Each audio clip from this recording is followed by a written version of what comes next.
The online experience in Red River is core to our DNA, and we've improved it by focusing on 4-player co-op. This means you and your mates can join in at any point in the campaign. We have a really nice kind of lobby widget which allows you to very quickly build a fire team from your friends.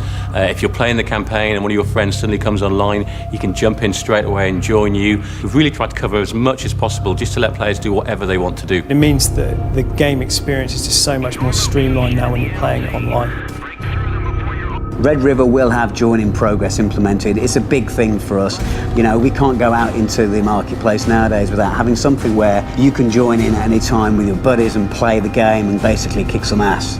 So while the host is customising the game, the guys can be joining it. He can kick the game off, the guys can join in halfway through. So the whole game is built around this co-op experience and just making the game experience as slick and smooth as possible. The entire campaign is playable in both co-op and single player. You can have variations, you can play it with one or two of your friends with the AI filling in the other slots. This means that you can play the whole experience in a completely different way if you pull your friends in. We hope that you're going to be doing that all the way through because that's definitely the best way to play this game. We've also got 4 distinct co-op game modes. We have Last Stand, which is essentially a defensive game mode where you have to hold a position against increasing waves of enemies. We have a Convoy Escort mode, which is moving with a convoy, clearing the route ahead, etc. In addition to that, we also have Combat Search and Rescue. The idea behind this is that you have to find pilots that have gone down behind enemy lines. And finally, we have a Combat Sweep mode, which is all about moving through compounds and villages, clearing out insurgents and finding ammo caches. What we wanted to emphasise with the FTE modes though is score this time, so there is a high score that you've got to try and improve on. There's an optimal strategy that you can try to apply, but there's always going to be ways to tune that and improve it and add to your score. You're going to be scoring points not just for completing objectives, but for how you kill the enemies, how you keep your fire team alive. All of these different ways of combining together to make a high score are going to allow players to keep playing the game for months and months and months.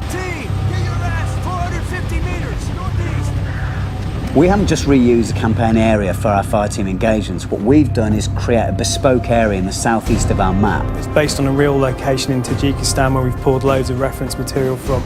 But each of these map locations is built around the type of gameplay you're going to have in each of those game modes. We've essentially re-engineered and re-architected all of our tech and gameplay around co-op. So that gives you an idea of how seriously we take it.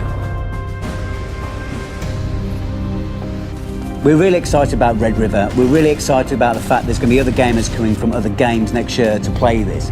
They've kind of bored of the corridor shooter. They want a more tactical experience. And Red River gives you this. It gives you the co-op experience. It gives you the experience through the eyes of the Marine, the opportunity to upgrade your character and his loadout. Massive potential for replay. And I think it's really going to hit home with those guys that are bored of other games out there that don't quite hit the mark.